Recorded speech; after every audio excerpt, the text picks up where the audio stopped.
Got sound now? Okay.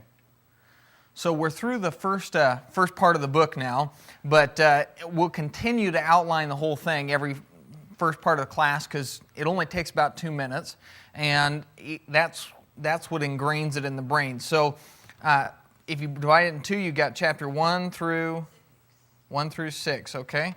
So 1 through 6, and chapter 1 through 4 are the first section, which is division. And then chapter 5 through 6, is immorality. Okay. And then chapter 7 through 16. And what's the difference between the two sections? Close report. Yep. Second part is their actual questions. So now he's dealing with the questions that the Corinthians themselves brought up. And so we're in chapter 7, and chapter 7 is about marriage. Okay. And then chapters 8 through 10 is about, meat and idols. And then chapter 11 through 14 is dealing with worship. And then chapter 15 is resurrection. Yep. And then chapter 16 is conclusion. Okay. So now we're in chapter 7. And chapter 7, I'll be honest with you, of all the chapters in the book of Corinthians, chapter 7 is the stickiest one. And the reason for that is not because it's unclear. I think actually as we go through it, it'll make perfect sense to you. But because there's these little statements in here that if you take any one of those little statements out of the context, people can get up in arms real fast. And so I'm sure you found, there are certain verses that people like to grab and take out of context, and then all of a sudden it becomes this big deal. One of the reasons like John 3:16, which we even talked about this morning in the sermon, is so popular is because people take it out of context. It's not that it's not a beautiful verse, it is. But people will take that and they'll say, well, God so loved the world that He gave His only begotten Son, that whosoever believeth in Him should be saved. And they'll say, see, all you need to do to be saved is believe. Right? And they'll just take that one verse. Well, you've now taken that out of context and you're misusing it. 1 Corinthians 7 is full of a lot of those. They're landmine verses when they're taken on their own. So we have to take the chapter and keep in mind the whole time what's Paul dealing with. And what he's dealing with is, here's the church, and they had a bunch of questions about marriage. And what is marriage? And what is marriage as a Christian? And what do I do if I'm a Christian and my spouse isn't a Christian? And what do I do if I've been divorced? And what do I do? How do we handle the marriage relationship? And so as you go through chapter 7, you have to keep in mind Paul's dealing with brethren, people who had converted to Christianity, coming from a pagan world, right? They came from a heathen lifestyle, which had zero value to marriage. And we can see how a society can do that because we see that more and more in our own society. And they had, I guess you'd have to just say it's like they had no idea whatsoever what marriage is supposed to look like. And it's something that I think a lot of times we take for granted, and so this chapter gets misused. So the first part we dealt with is just chapters 1 through, verse 1 through verse 6, and really there he's just dealing with the fact that part of the marriage relationship is just the fact that it is to keep you from fornication. And so each man has his own wife, and each woman has her own husband, and the sexual relationship is allowed in that realm and nowhere else. And so in order to keep you from sin, God has marriage. Now that's not the only purpose to marriage. But it's one of the major purposes. And once again, if you're talking to Corinthians, how big of a deal is fornication to them?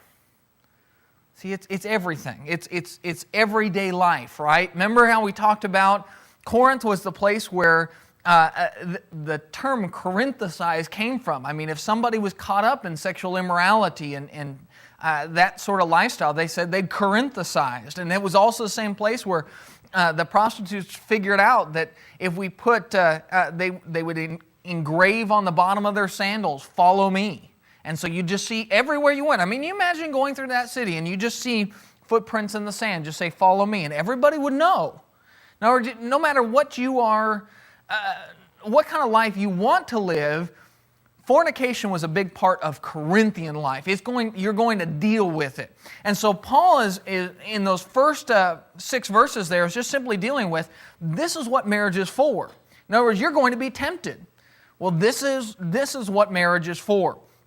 And so then he moves down to verse 7, and he says, "For I wish that all men were even as I myself, but each one has his own gift from God, one in this manner, another in that." Now when he says, "I wish that all men were even as I myself," he's talking specifically about his marital status, which was single, not married. He says, "I wish everybody was like me." Now, wish is a very important word because Paul is not saying it's wrong to be married. Matter of fact, in the first 6 verses, what did he just say? Marriage is a gift from God to keep you from sinning. So marriage is a good thing. But here he's going to say, and he's going to just say it real quickly, "I wish everybody could be single." Now he's going to talk about it later on again. And so right here he just says, "I wish everybody could be single like me, but everybody has their own gift from God." Now Christ addressed that same issue over in Matthew chapter 19. In Matthew 19, he said he was talking about marriage. And as a matter of fact, we can just turn over there. That'd be the easiest way to do it. Matthew chapter 19, he was dealing with marriage. And his disciples, down verse 10, said to him, "If such is the case of the man with his wife, it is better not to marry." Christ had just gotten done telling them how it was wrong to divorce for any reason other than fornication, and you are married to the same person your whole life. That's the way the Lord wants it to be. That's the way it's supposed to be. And his disciples said, "Well, boy, if that's the way it is, it'd just be better off not to marry." That kind of commitment's a big deal. And he said to them, "All cannot accept this saying, but only those to whom it has been given." Or not everybody can accept the idea of not being married. For there are eunuchs who were born thus from their mother's womb. Some people are going to be single because that's the way they're born. And there are eunuchs who were made eunuchs by men. In other words, like you take the Ethiopian eunuch over in Acts chapter 8, he was physically made a eunuch by another human being. And so that changed his desire for marriage. And it says, "And there are eunuchs who have made themselves eunuchs for the kingdom of heaven's sake. He who is able to accept it, let him accept it." Now, Paul would fit in the third category. Paul was not physically born a eunuch. Nobody made him a eunuch. But Paul chose to be single, to live a eunuch's life, I guess would be the way you'd think of it, for the sake of the gospel, right? And so Christ says, there are going to be some people who, for the sake of the gospel, remain single their whole life. And that's what Paul did. And so in 1 Corinthians 7, Paul says, "I wish everybody could do what I did." Because later on he'll say, when you're married, you have to divide your time between taking care of your spouse, taking care of your children, taking care of your family, and being a Christian and serving God. And that's true, isn't it? I mean, the fact of the matter is when you have a spouse and you have a family, they're going to take your time in a way that Paul didn't have to worry about, right? Paul could just, if people were persecuting Paul and Paul was worried about his safety, and he'd just leave. Just go to the next town, start preaching there. Well, imagine if he had a wife and kids. It'd be a lot harder to just pick up and go, wouldn't it? And so Paul's point here is there is a benefit to remaining single. So is it wrong to get married? No. Is it wrong to remain single? No. As long as you do both in a sin-free way. In other words, you can get married and then you can commit sexual immorality and sin. Or you can remain single and you can commit sexual immorality and sin. So it's not the marriage or the single that's the problem. The problem is when you sin in whatever position you're in. And so Paul says, I wish that all men were even as myself, but each one has his own gift from God, one in this manner, another in that manner. And his point there is simply, the reality is most people are not going to be like Paul. Most people aren't going to be able to remain single. That's not the way most people are hardwired. And it's one of those things that I think it's hard for us to appreciate, but everybody really is built differently. We forget sometimes that when you're dealing with other human beings, their personalities and whatnot, a certain amount of it is just who they were made. They're just made that way. Paul was made and had this certain ability that was a gift because of the way he used it to just simply remain single. So he could just dedicate himself totally and completely to the gospel and not worry about anything else. But really, realistically, how many people have that gift? Most don't, right? And you can see that even if you take Christianity out of it, how many people on this planet end up getting married? Most people do. Most people seek that.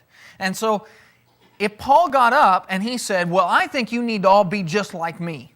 Look, I've sacrificed and I don't have a spouse and I've given up those things for the gospel. That's what every Christian should do.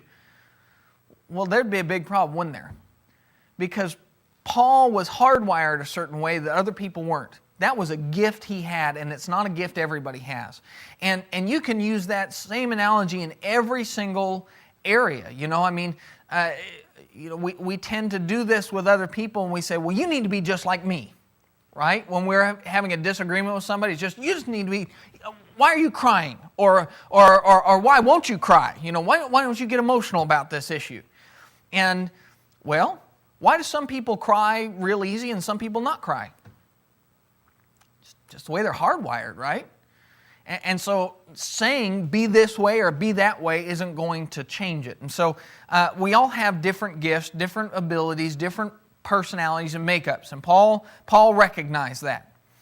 So then verse 8, he says, but I say to the unmarried and to the widows. What's the difference between an unmarried and a widow? Widow used to be married, but are they married now? So it's the never been marrieds and the not married nows, I guess would be the way to put it. It is good for them if they remain even as I am. So, if you're not married because you've never been married, or you're widowed and so you're not married now, if you can remain as me, do it. Now, he says that for a couple different reasons. One, he's going to deal with farther on down, which is it's a distraction. Having a spouse is a distraction. Now, it's a wonderful distraction, but it's a distraction from preaching and teaching and working for God. And the other is, he points down in verse 26, I suppose therefore that this is good because of the present distress, it is good for a man to remain as he is. Christianity at that particular time was under great persecution, and it was going to get worse. And Paul even talks about that in other letters where he says, boy, when I'm dead and gone, it's going to get even worse for you than it is now. And we see that historically Rome gets to the point where they're just absolutely horrible. You have a guy like Caesar Nero, and he would light people on fire and have them run around his gardens as burning human torches. And every time they'd burn out, he'd just light another one. And that's what they do with Christians. And so Paul recognizes there's two reasons that it's good for a Christian, if they're not married, to stay that way. One is you can do more work for God, and the other is we've got a big tribulation going on right now. So one of them was a once-in-a-lifetime kind of thing. In other words, we're not going through that kind of tribulation now. Now, it could easily happen later, but right now we're not. And the other one's just a practical that your time's going to be divided. Now, I'm spending a lot of time on this because you have to understand that context. Otherwise, you could take any one of those verses and totally blow it out of context, couldn't you? If I just jumped right to here and said, I say the unmarried and the widows is good for them if they remain even as I am, well, if I take that one verse, I could sure make it sound like Catholic priests are right. You see how I could do that? Just take just one. If I just grab that one verse and I take it all out of context, I could see, Paul thinks everybody who serves God should be like the priest. They should have to remain celibate. And so you can do that if you yank it out of context. But once again, he just got done saying marriage is a wonderful thing, and most people can't do this, and I recognize that, but if you can, do. Then verse 9, but if they cannot exercise self-control, let them marry. So once again, it's good if unmarried people remain unmarried, but if they can't show self-control in that, now once again, normally when I say, boy, you don't have any self-control, that's a negative thing to say that to somebody, isn't it? If I say, boy, you don't have any self-control, I might as well just say, well, you're weak, right? Is Paul saying you're weak in this case? No, he just says it's not your gift. Nothing wrong. There's not a problem with you. You're just not hardwired that way. So if you can't exercise self-control in that area, let them marry. For it is better to marry than to burn with passion. Now this is one of those things that I think our society could pay a little bit more attention to, because we in general are teaching people, well, don't get married until, way down, right? And that's one of the things that society is saying now is, well, just don't get married until you got your career totally settled and everything's set and everything's perfect. Well, there's a problem with that. Because what happens when you have two young people and they are attracted to each other and you tell them not to marry? Well, they're going to burn, aren't they? It's a problem. Now, if they got married, would there be a sin there? No, they might have some rough times, right? Because you tend to be dumber when you're younger and you make lots of mistakes and whatnot. But would there be a sin in them getting married? But now, if they're burning and you tell them not to get married, could there be a sin in that?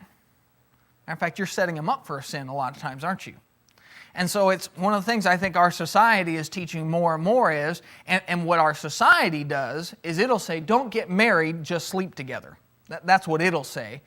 And then sometimes we adopt parts of those things in the church, and we'll adopt things like, well, don't get married till you're 40, or whatever it is. And we won't say, of course, what the world does, which is just sleep together between now and then.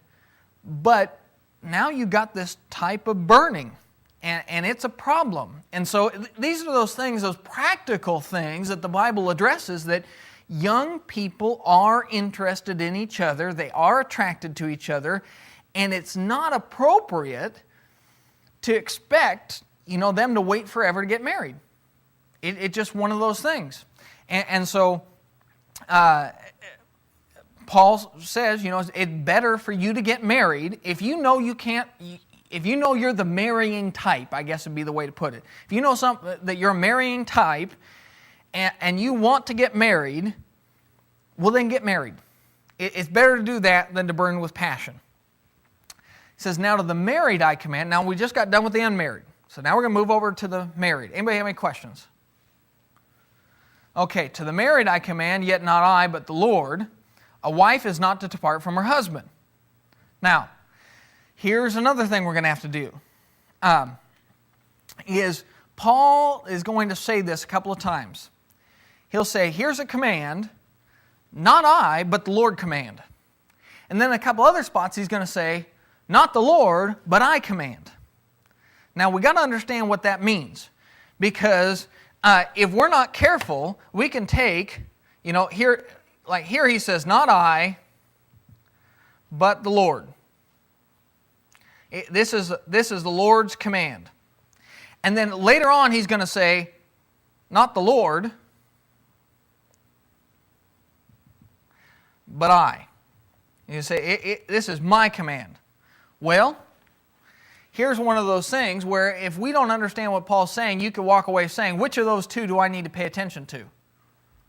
Of those two statements, not I don't command it, but the Lord commands it, or the Lord doesn't command it, but I command it. If you're going to pay attention to one of those two, which one are you going to pay attention to? Lord. Right? You're going to say, well, I don't care what Paul thinks. I'm just going to do what the Lord says, right? And that would make sense. But he's not saying I only, or the Lord only. He's saying, what he's addressing here is, this is a commandment that Jesus already gave you. And then later he's going to say, now this is a commandment that the Lord didn't give you, but I'm adding to what he said. Does that make sense? What Paul's not saying some of this is doctrine and some of this is my opinion. What Paul is saying is, all of this is doctrine, but some of it you've already been told about. So this first one is one he says, the Lord already commanded you, a wife is not to depart from her husband. Now, Jesus already talked about that idea. Yeah, he just made it totally clear, right? Matthew chapter 19, Mark chapter 15, I think. He just says as clear as can be that you're not supposed to get divorced, except in the case of sexual immorality. So he says, the first thing you married people need to understand is there's a command the Lord gave you, which is, wife is not to depart from her husband. Now the inverse of that is also true, right? Husband's not to depart from his wife. But even if she does depart, let her remain unmarried or be reconciled to her husband, and a husband is not to divorce his wife. So, okay, the first part we need to deal with is, if you have two people, you have a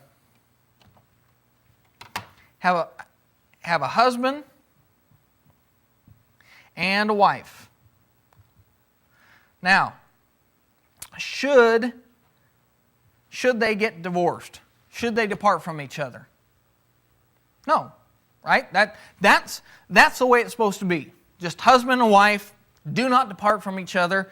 But now, let's say they depart from each other they just don't like each other. And so, here's the husband, and he's going to live over, he decides he's going to leave, and he's going to depart, and he's going to go live in a different house.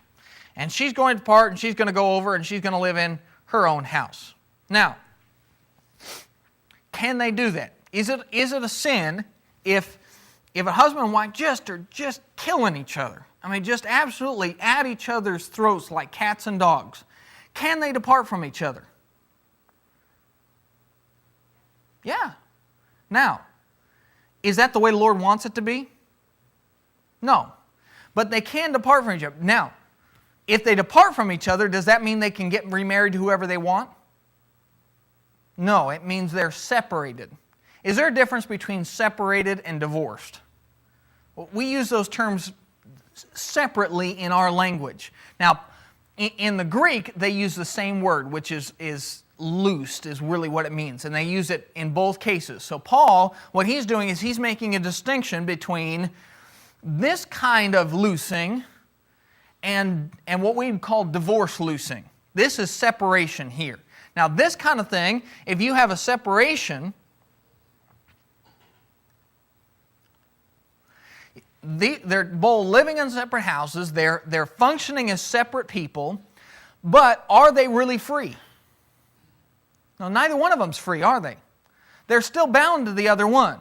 Now, they can get back together, right? And that would be fine. As a matter of fact, that would be the best thing, wouldn't it? But they can't just go marry somebody else. Notice, I can't just say, well, I don't like you, so I'm going to go marry this person over here. He says, if she departs, let her remain unmarried or be reconciled to her husband. So if a woman decides to leave her husband because, well, let's take an example where I would recommend somebody leave. If you have a husband that's beating his wife, she should leave. She needs to get out of there. Just absolutely needs to depart from her husband. Now, is that what God wants, is for her to depart? No. Remember verse 10? A wife is not to depart from her husband. That's the command. That's the desire. That's what the Lord wants. But if the husband is beating his wife, can she leave and go live at Aunt Rose's house? Absolutely. Absolutely. And matter of fact, she should. But does that mean she gets to leave, go live at Aunt Rose's house and start dating some other guy? No. She has a choice at this point. She can live with Aunt Rosa or live on her own the rest of her life, or she can find a way to reconcile with that husband, but that's it. That's the way that the Lord intended it to be. And so it says, wife not to depart from her husband not to divorce his wife, But even if she or he does depart, let her remain unmarried or be reconciled to her husband. In other words, there's a certain time and a place where separation is appropriate. It's not what God wants, but it is appropriate and it's allowed. Does that make sense? Anybody have any questions on that? Okay. So that's the first situation, which would be the case of what we think of as separation. Then you go down to verse 12, and he says, but to the rest, I, not the Lord, say.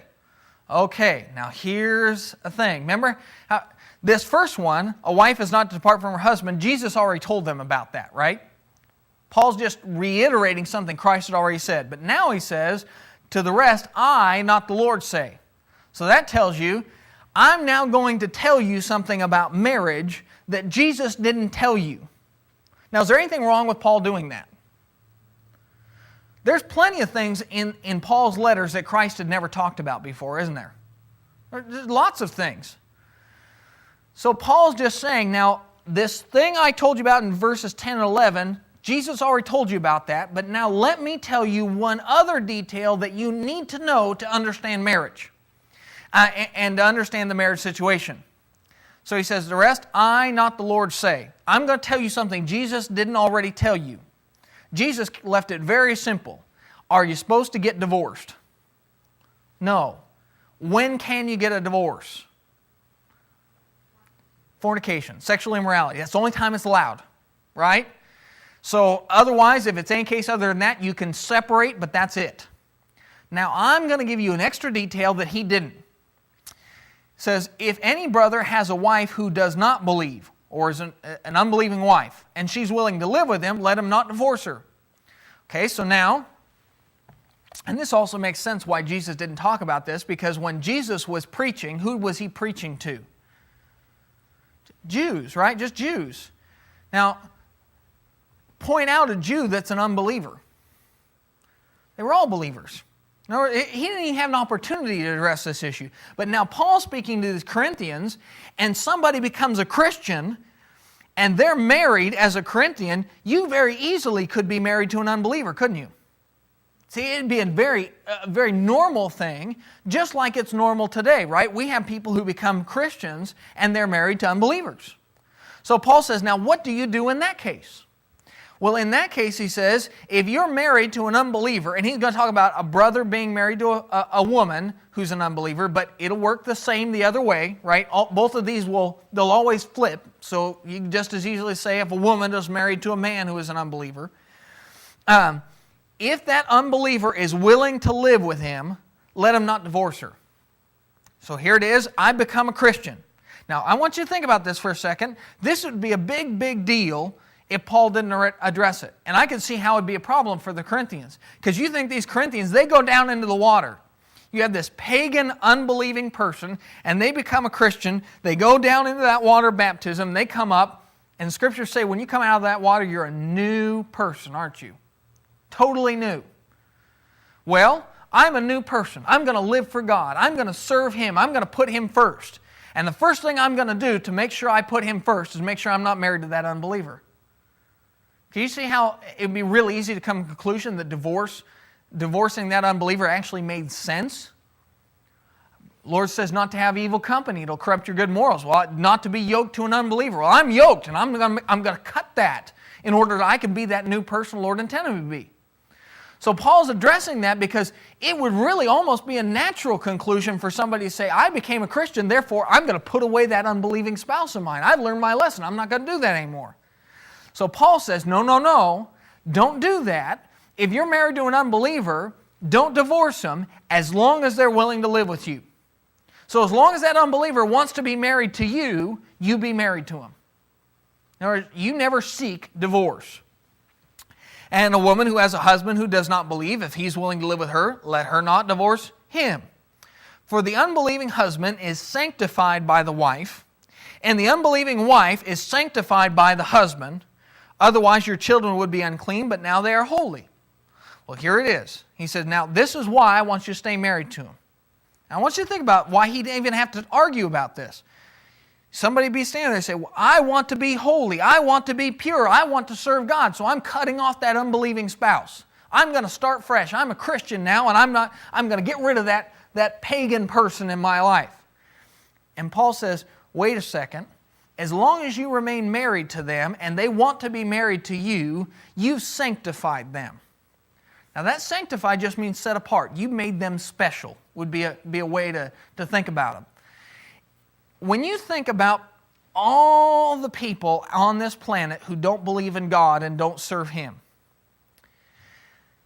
and then you think about, you say, well, there's just millions of them, right?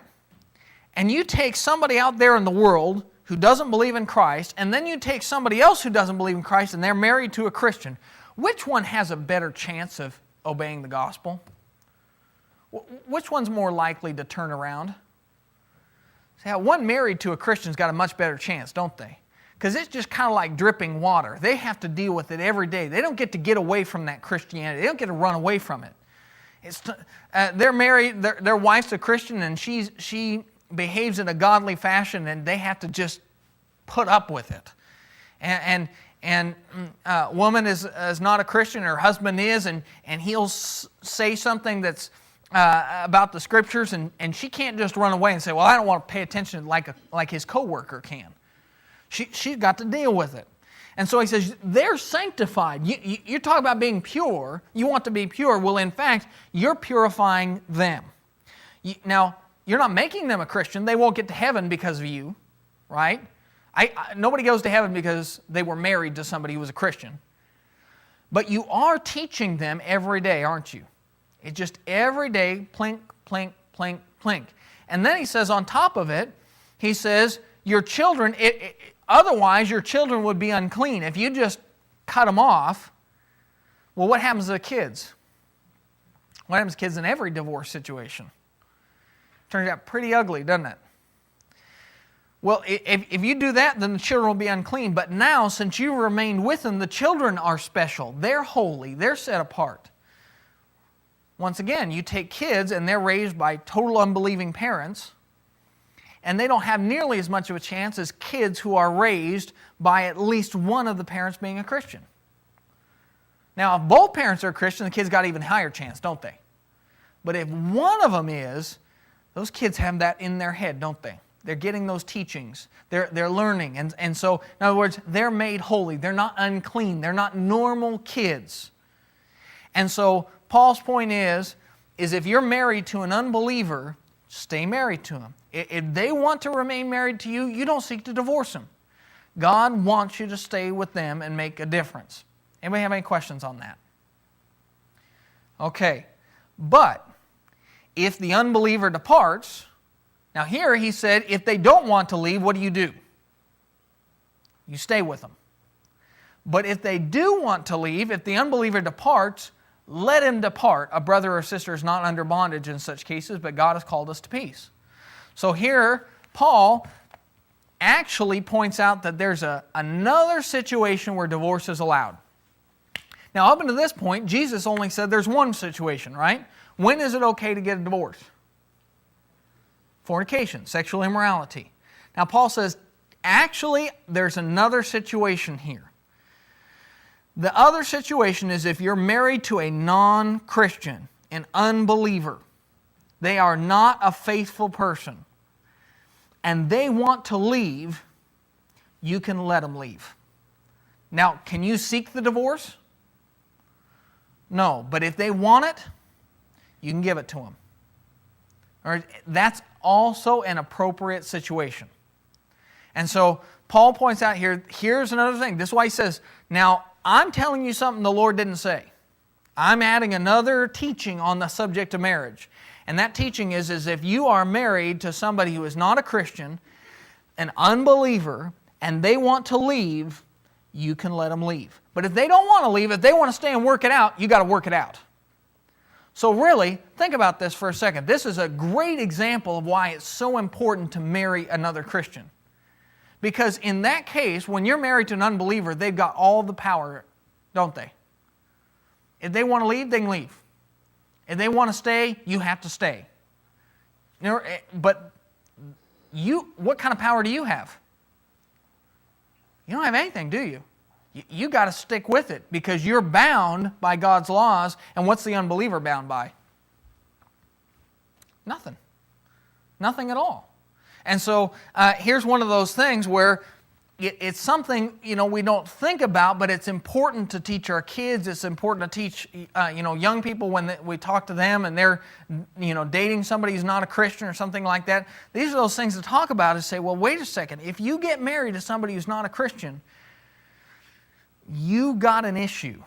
Your issue is going to be you have to live a godly lifestyle, and they don't.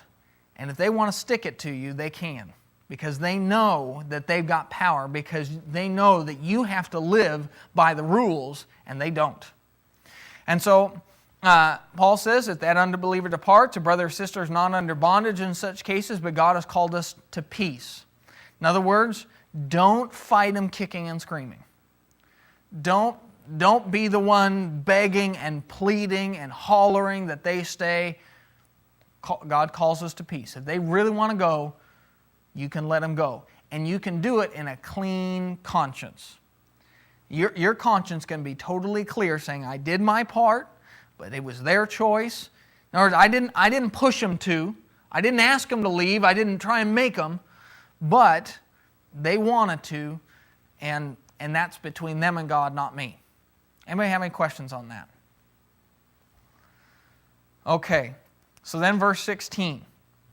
For how do you know, O wife, whether you will save your husband, or how do you know, O husband, whether you will save your wife? In other words, when you're married to an unbeliever, you sanctify them. Your influence will, you never know, it may be the thing to bring them over to obey the gospel. And that's happened innumerable amounts of times, right? There are plenty of times where people become Christians because of their spouse. But God has distributed to each one as the Lord has called each one, so let him walk, and so I ordain in all the churches. Okay, now verse 17, we begin to deal with a separate issue. Now we're going to start talking about when I become a Christian, what happens to my life? Now this is a big deal because when you become a Christian, you're a new person, right? Isn't that what the Scriptures say? You're new. But you're also not new. Because when you come out of that water, you still have the same job, you still have the same relatives, you still have the same personality traits, you still have the same cultural heritage. All those things are the same. You say, I'm a new person. Well, you don't look any different. You haven't changed really. You say, well, I've changed, but the circumstances around my life haven't changed a bit. And so what do you do in that case? And Paul says, and his big statement on the thing is, God has distributed each one as the Lord has called each one, so let him walk. As the Lord has called, so let him walk. That's a big sentence.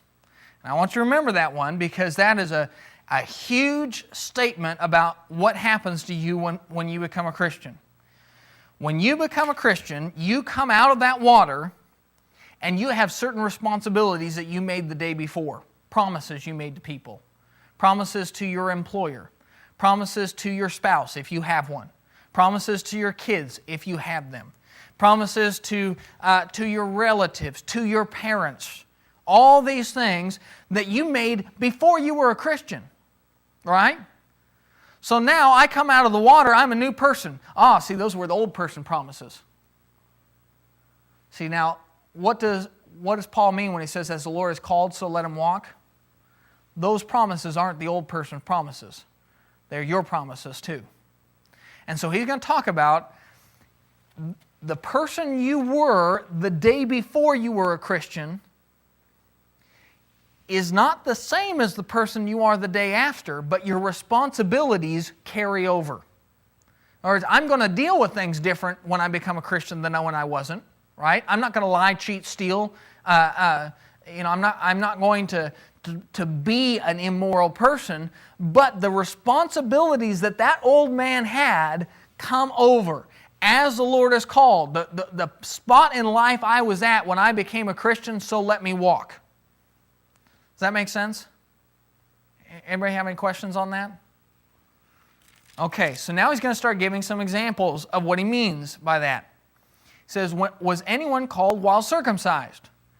Okay, if I was a Jew and I was called as a Jew and I was circumcised, let him not be uncircumcised. Now, a lot of people look at that and go, could you even do that? Well, actually, that was something that a lot of the Jews were doing, if you can believe that, is they were actually taking the circumcision process, and because they wanted to be more like the Greeks, they were taking and cutting out parts of skin and trying to uncircumcise themselves. And it was a procedure that was being done because they didn't want to be Jews anymore. And it was something that actually had been done before Paul's time, because when the Greek Olympic Games came out, and this is when it first became popular, when the Greeks had the Olympic Games, the Olympic Games were run without any clothes on. Everybody who was in it was naked. Well, if you were a Jew and you wanted to be in the Olympic Games, you wanted to be uncircumcised. You didn't want anybody thinking of you as a Jew. And that's where it all started. And so you had these Jews saying, oh, I want to be uncircumcised.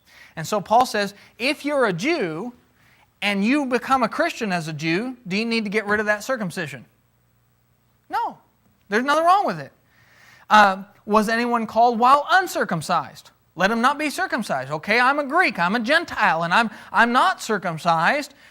Do I have to become circumcised to become a Christian? Well, Paul's already dealt with this issue long before, right? Which is, no. As the Lord has called you, so let you walk. Circumcision is nothing, uncircumcision is nothing, but keeping the commandments of God is what matters. So now I don't have to worry about whether I'm circumcised or not circumcised. That's just a manner of life. It's not a right or wrong. It's not right to be circumcised and wrong to be uncircumcised. It's not right to be uncircumcised and wrong to be circumcised. There's no difference between the two. All that I need to do and focus on is obeying the commandments of God. Let each one remain in the same calling in which he was called. You notice how that's very similar to what he said in verse 17? When you become a Christian, remain in that same calling in which you were called. Were you called while a slave? Now here's a practical issue that we don't deal with so much, but you might compare it to a job or something like that. But if you had somebody who was a slave and they had a master, and they were bound to that master, and they became a Christian, they say, I will have no master other than Christ. And that's true. That's the right thing to think when you become a Christian, is I'll have only one master, and that'll be Christ. So that means I'm going to cease to serve this slave owner that owns me. Well, what's Paul say on the matter? Were you called while a slave? Do not be concerned about it. But if you can be made free, rather use it. So if I'm a slave and I become a Christian, when I come out of the water, I'm still a slave. And I just accept that's my life.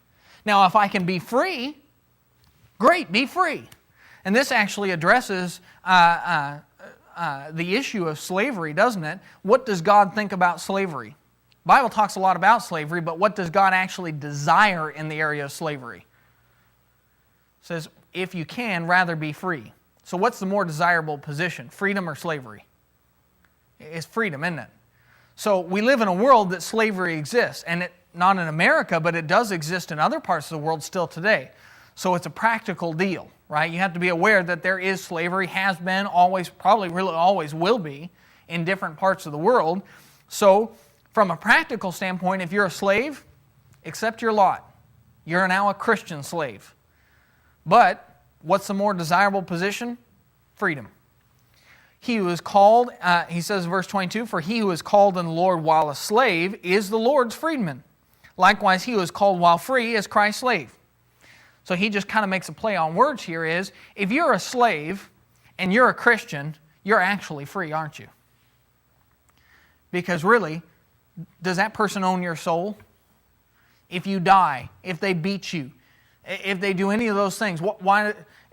You are still free. You still have hope. God has freed you from the burden of your sins. You know you're going to heaven. You're fine. So he who is a slave, he's the Lord's freedman. The Lord's made you free. So you're serving this master over here out of your own choice, not because you're forced to. You're serving him out of your choice to live a godly and moral lifestyle. And he says if he was called while free, he's Christ's slave. If I'm free and I become a Christian, can I just do whatever I want? No, I'm a Christian. I'm God's slave. I'm God's bondservant. How many times do the apostles say that? That we are the bondservants of Christ. Right? Just a constant thing. So he says, you're really, in whatever position you're called, remain in that position. You were bought at a price. Do not become slaves of men. In other words, if you can be free, what should you do? Be free. But if you are called as a slave, you remain as a slave, but you're free because you really are serving Christ first and foremost. Does anybody have any questions on that? Okay, verse 24, brethren, let each one remain with God in that state in which he was called. You notice how he said this 3 times now? The big issue is when you become a Christian, you walk in the state you were called in. Now, verse 25, he says, concerning virgins, I have no commandment from the Lord, yet I give judgment as one whom the Lord in His mercy has made trustworthy. Now, in verse 25, he says, I don't have a command for virgins. If you're unmarried, I have no command whatsoever for you, but I do have some judgment, and His judgment is what we talked about in verse 26. I suppose, therefore, that it is good because of the present distress, it is good for a man to remain as he is. Well, because of the trials and the persecutions and the problems that Christians were going through, Paul said, in my opinion, I think it would be a smart thing to remain unmarried if you can. Any questions? Okay, verse 27. Are you bound to a wife? Do not seek to be loosed. Are you loosed from a wife? Do not seek a wife. But even if you do marry, you have not sinned. Now, this ties back up to the same thing as slavery or circumcision. When you become a Christian and you're circumcised, don't seek to be uncircumcised. If you become a Christian and you're a slave, don't worry about being a slave. If you become a Christian and you are bound to a spouse, don't seek to be loosed. That's the rule, right? Whatever state you were called in, that's the state you come in. Now, this becomes a real big deal because one of the big problems that we run into is we know the rules for Christians in terms of marriage, right? When can Christians get divorced? Sexual immorality. That's the only time, right? That's the only time that God says that's okay. When that sin has been committed, God understands that it is too hard for most people to overcome that adultery, and so He says it's okay. You can get divorced, and in that case, you're allowed and you're free to remarry somebody else. But what about, we know that's the rule for Christians, but what about people in the world? What if somebody's been out in the world for 65 years, married to 12 dozen people, and then they become a Christian? What do? Paul just told you what you do. When you're baptized, if they're married to wife number 97, and they're baptized, guess what they need to do? Stay married to wife number 97. That's the rule, right? If you're bound, you're bound. And you're still that way. And if they've been married to 97 women, and right now they're between marriages, and they become a Christian, they're not bound to anybody, are they? They're loosed. And so that's the scripture to go to when people start talking about, and we run into it in the church, and it's this marriage, divorce, and remarriage issue. We run into it and you say, oh, what do we do? And back and forth and back and forth. And, somebody wants to become a Christian, and we ask them, well, have you been married before? Well, first of all, do you ever see that anywhere in the scriptures where somebody before they became a Christian was asked whether they'd been married before? You don't even see it once, do you? You never see it. And then 2, you see over here in 1 Corinthians 7, what do the scriptures say on it? When somebody becomes a Christian, if they're married, they're married. If they're not married, they're not married. In whatever state you were called, that's the state you come in. It's just like slavery, right? If somebody is a slave and they become a Christian, they're still a slave. If somebody is married and they become a Christian, they're still married. And that's as close as we're going to get marriage and slavery together in this class. And so, if you're bound to a wife, do not seek to be loosed. In other words, don't seek a divorce, which, once again, that was a problem, right? I'm a new person and I'm married to this unbeliever, so I'm cutting him off. No, don't do it. If you're bound to a wife, don't seek to be loosed. Are you loosed from a wife? Do not seek a wife, but even if you do marry, you have not sinned. Okay, now let's go back to that guy who's been married 97 times. Married 97 times as an unbeliever. He becomes a Christian between marriages, and then he marries wife number 98. Now that's kind of appalling, isn't it? I mean, how does that make you feel? If you knew somebody who'd been married that many times, it would be kind of disgusting to you, wouldn't it? But would it be a sin for them to get married to wife number 98? Well, Scriptures say that, no, he came to the gospel unmarried, and now he wants to get married.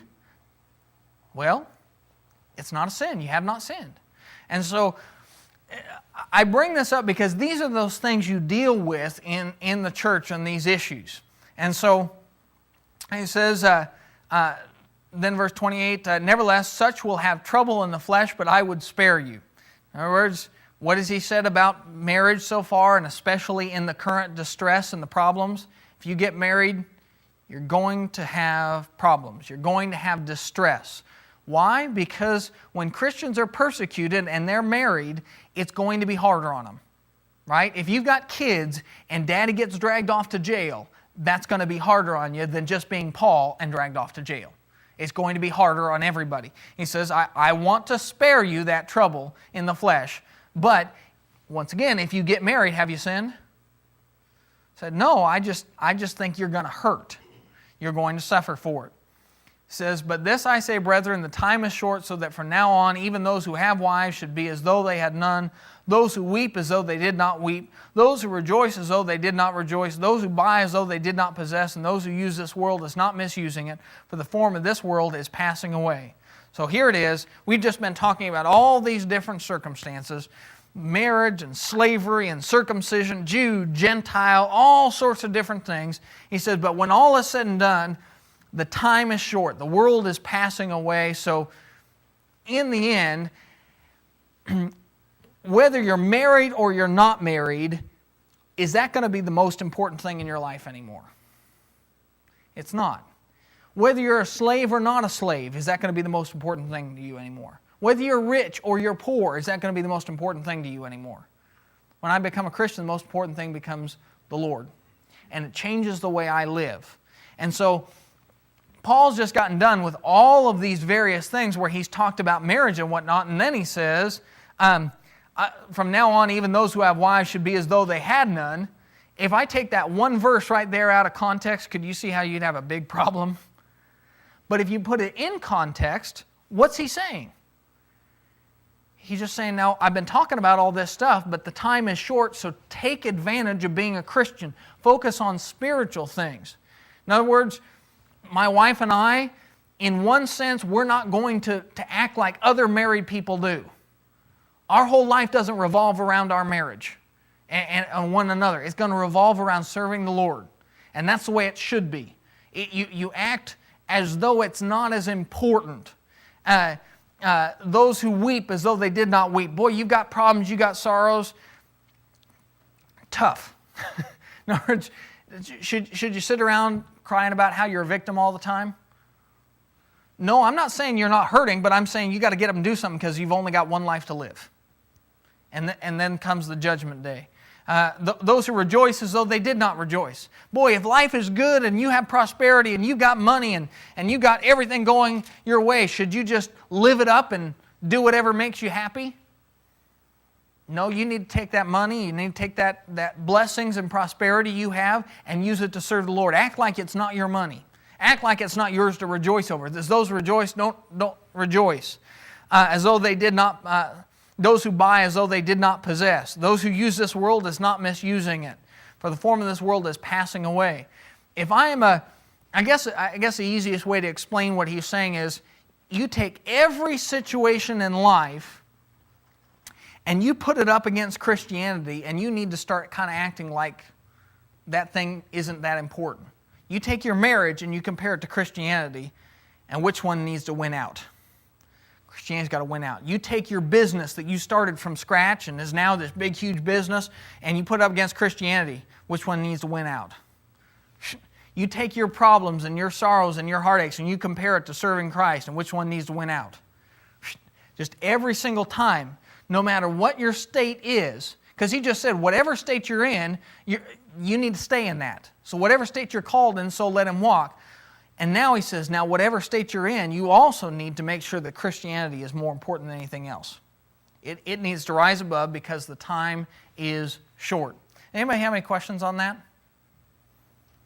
Okay, so what we're going to do is we're going to stop right there. We'll pick up in verse 32 next week, and we'll finish the chapter there.